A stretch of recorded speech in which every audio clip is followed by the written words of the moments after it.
Bonjour, bonjour à tous les faits et toutes les fées et les autres, ceux qui ne sont pas faits.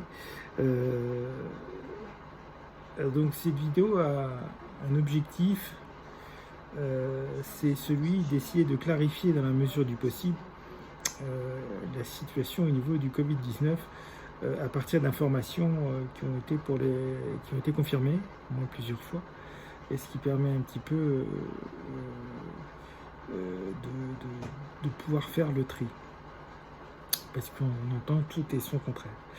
Alors, officiellement, au niveau européen, etc., vous savez qu'en ce moment, on commence à être embêté par le variant Delta, après le variant anglais, le variant sud-africain. Le variant Delta, c'est le variant indien, hein, qui a été découvert fin 2020. Donc ça fait 9, autour de 9 mois, 8-9 mois, un peu plus. Voilà. Et qui s'est répandu extrêmement vite en Inde, qui a dépassé la réaction des autorités et qui se répand un peu partout dans le monde, en Europe, à date d'aujourd'hui. C'est donc l'Espagne, le Portugal et le Royaume-Uni qui sont les plus contaminés par le variant Delta. En date du 7 juillet à Paris, le pourcentage de variant Delta dans les contaminations était de 57%. En Seine-Saint-Denis, il est encore plus élevé. Certains professeurs pensent que avant le 15, ce week-end du 10 ou juillet, on aura atteint dans les contaminations en France en moyenne 50% par le virus Delta. Alors, quel est le problème de ce virus Delta? C'est un coronavirus. Le SRAS-CoV-2, il est issu du SRAS-CoV-2, syndrome aigu respiratoire sévère, coronavirus 2. Je vous rappelle que c'est le troisième coronavirus à sévir, après le SRAS-CoV-1 en 2002-2003 et le virus MERS en 2012, qui sévit toujours, qui a fait environ 1500 morts en péninsule arabique et en Asie, essentiellement en Corée du Sud. Donc c'est le troisième coronavirus, ce qu'on appelle le Covid-19, c'est-à-dire le SRAS-CoV-2, et non pas le SARS, qui est les initiales anglaises.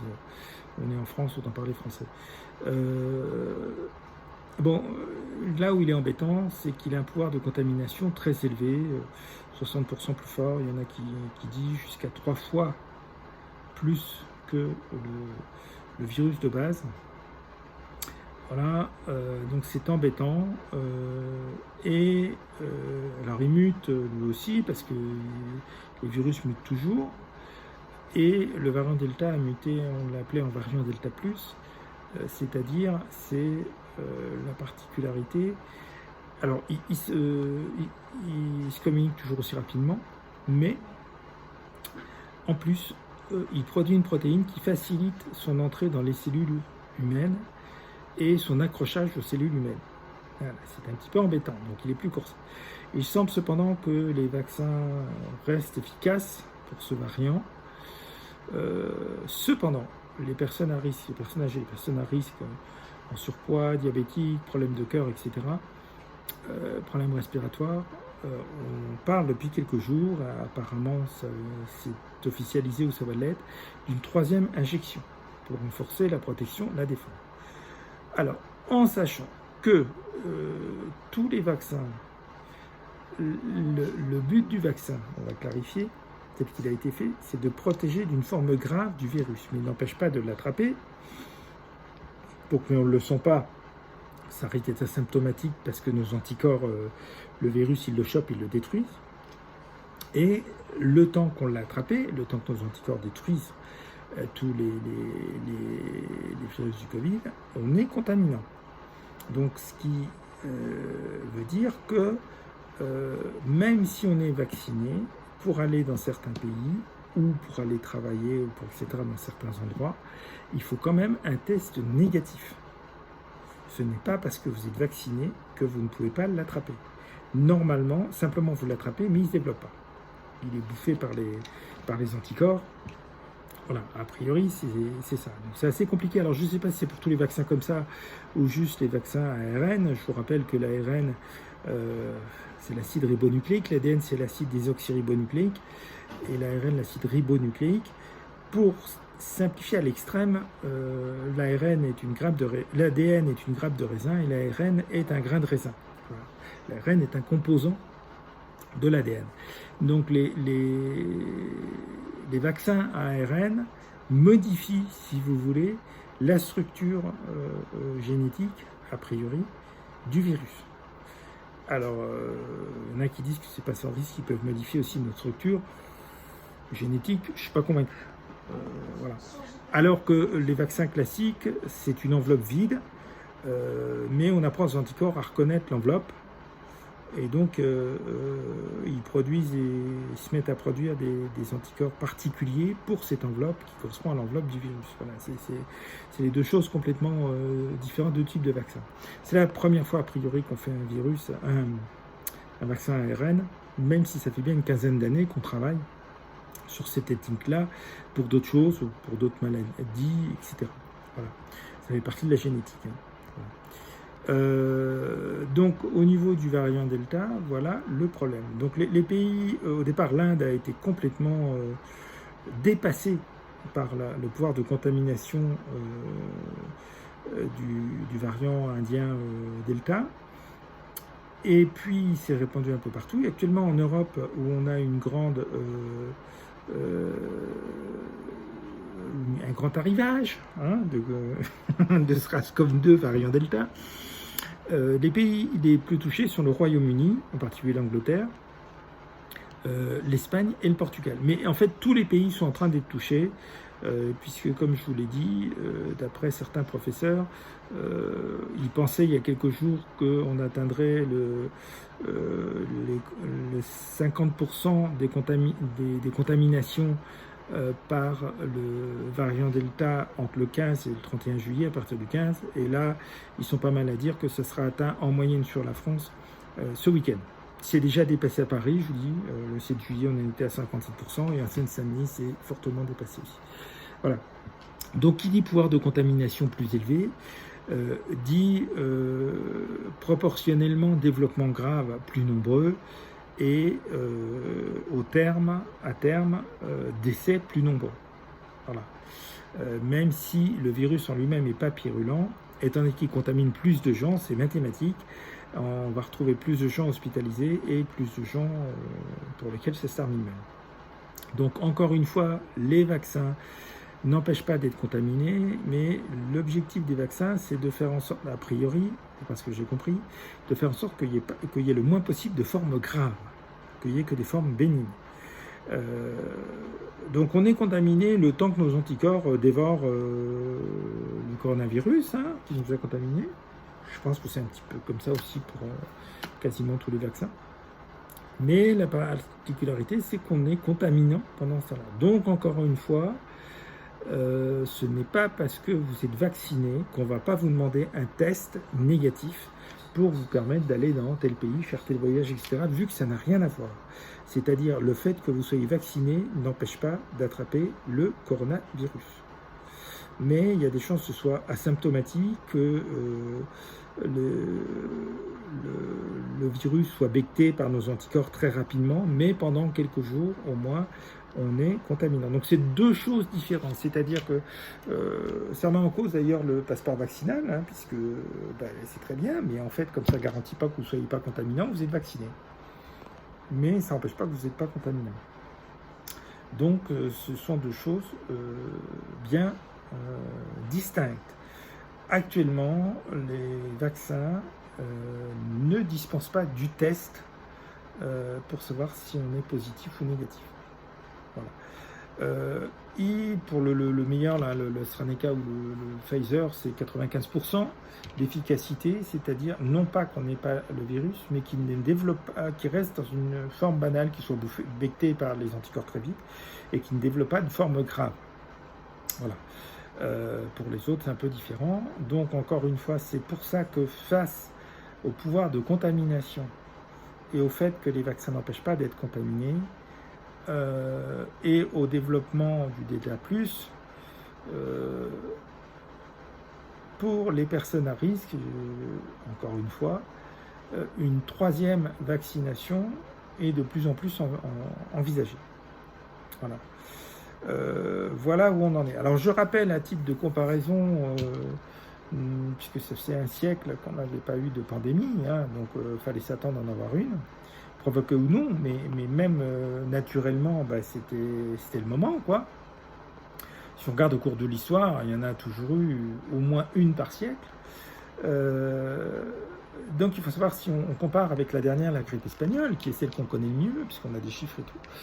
Je rappelle que on l'appelle grippe espagnole parce que ce sont les Espagnols qui, eux, ne sont pas intervenus dans la Première Guerre mondiale, ni dans la Deuxième d'ailleurs, qui n'ont pas fait la Première Guerre mondiale, qui l'ont découvert, qui fonctionnait normalement, qui ont donc découvert ce virus de la grippe espagnole, dit espagnole, qui en fait est apparu dans l'ouest, l'extrême ouest des États-Unis. Voilà. Je rappelle que c'est le variant de la grippe espagnole qui est apparu en 1918. Alors c'est le variant de 1919 qui a été particulièrement mortel, je crois, à un taux vraiment très très élevé. Je ne sais pas si c'est le double ou le triple du premier virus de 1918, le variant qui est arrivé en 1919, c'est lui qui a fait, je crois, l'essentiel des 50 à 100 millions de morts qu'il y a eu sur la planète. Voilà. Donc c'est pour ça qu'on craint évidemment les variants. Alors, je vous l'ai expliqué, hein, c'est l'évolution de Darwin, hein, c'est-à-dire que génétiquement, ben, on se modifie à chaque génération, mais une génération pour un virus, c'est quelques jours. Donc évidemment, les mutations génétiques sont beaucoup plus nombreuses et rapides que chez nous, par exemple. Voilà. Je vous rappelle que c'est pas parce qu'il y a un changement, par exemple, de climat, etc., que ça va déclencher une mutation génétique. Mais il y a toujours des mutations génétiques chez les animaux, chez l'humain. Et quand il y a un changement climatique ou un changement quelconque sur la nature, c'est la mutation génétique qui est la plus adaptée qui reste. Voilà, c'est dans ce sens-là que ça marche. Il y a tout le temps des mutations génétiques. Quand elles servent à rien, on ne les retrouve pas. Quand elles sont utiles, c'est elles qui vont prendre le dessus.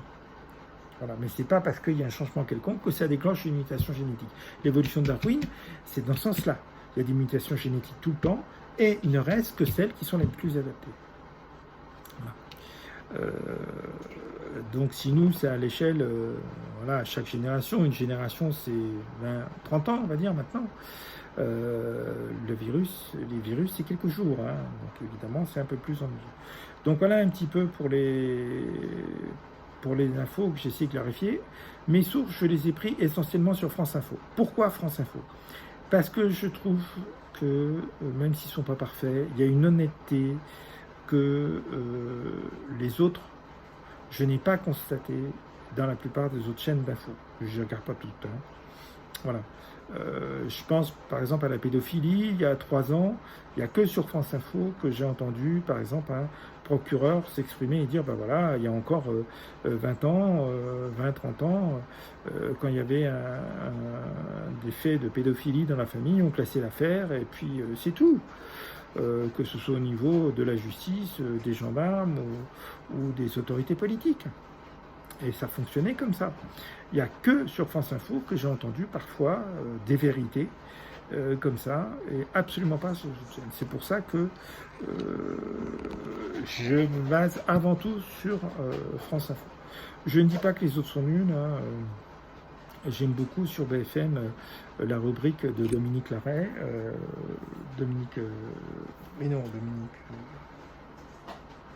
Je ne sais plus, la rubrique judiciaire, ça va me revenir. Je ne dis pas qu'ils sont nuls, je dis que voilà, moi, dans ce que j'ai constaté sur un certain nombre de chaînes, là où France Info va plus loin et a le moins peur de donner d'informations qui risquent de choquer, les autres n'y vont pas. Ou la plupart des autres n'y vont pas. Voilà. Donc, mes sources sont essentiellement France Info. Et des articles autres. Alors, le professeur Raoult encourage, lui, la vaccination et est d'accord pour la rendre obligatoire pour les soignants. Voilà, alors ça, c'est Vous savez qu'il est très... il dit ce qu'il pense. Donc pour lui, évidemment, comme il a un institut de recherche, un hôpital, etc., on peut comprendre aussi sa démarche. Donc voilà la position du professeur Raoult là-dessus.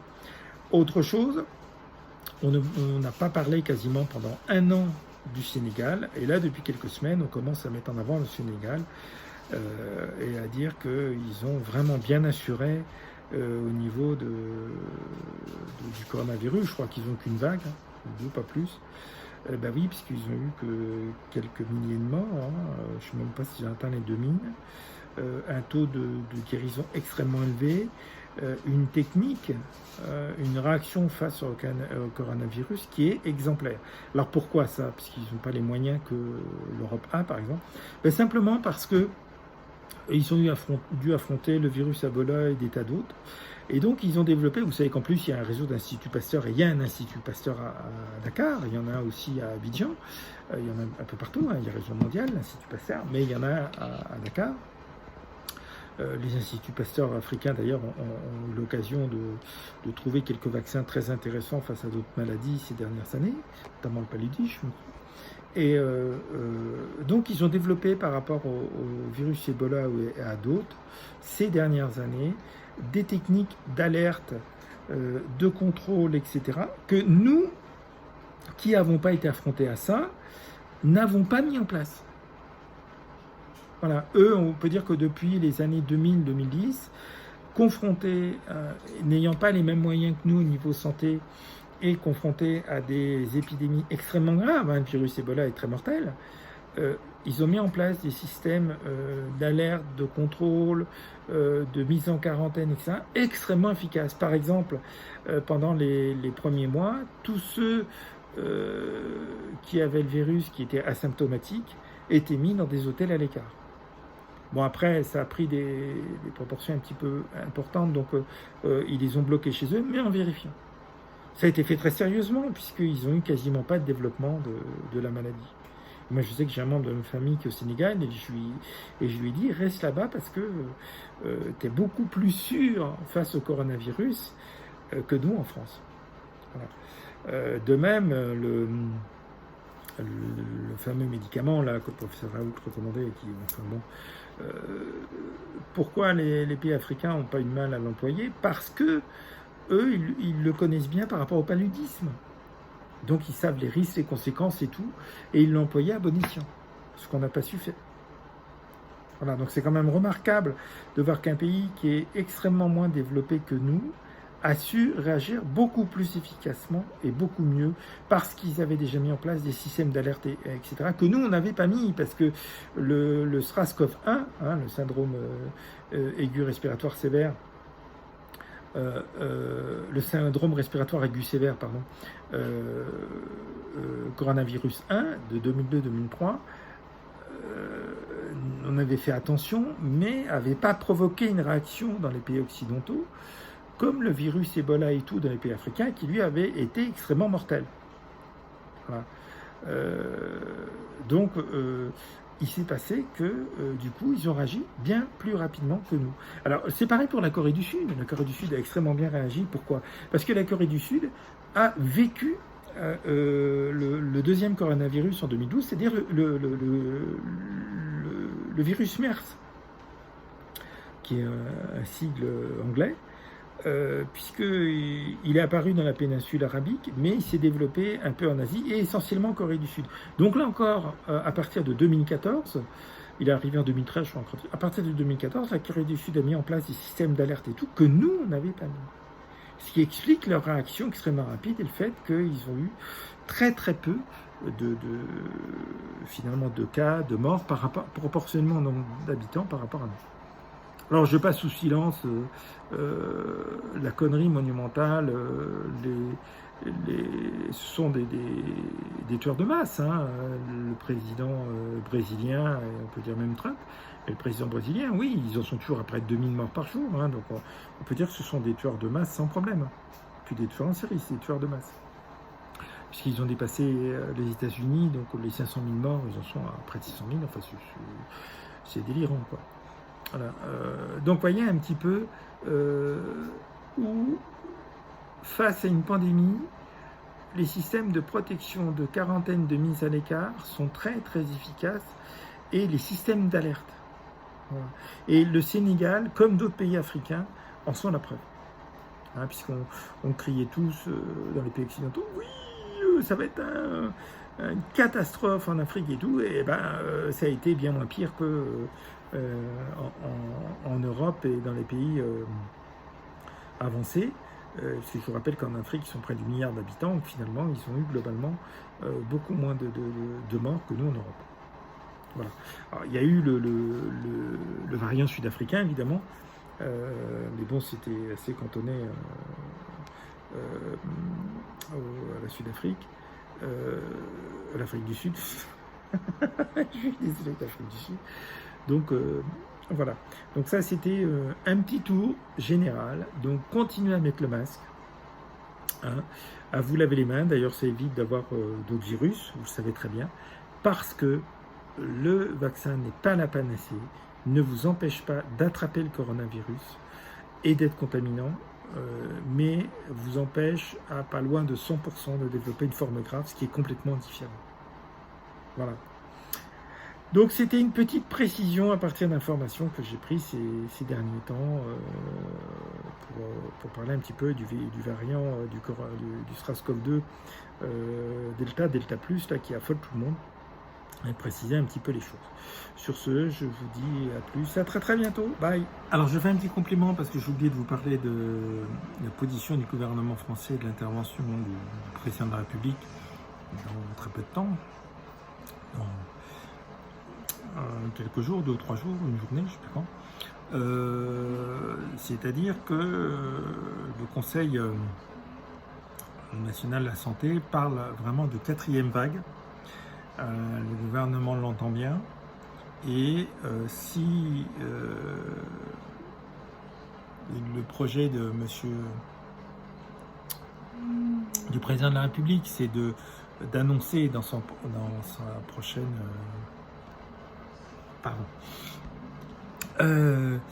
dans sa prochaine intervention à la télévision, le programme des derniers mois de son mandat, on peut être convaincu qu'il va parler aussi du coronavirus et peut-être un rappel à l'ordre au niveau des consignes de sécurité, voire plus.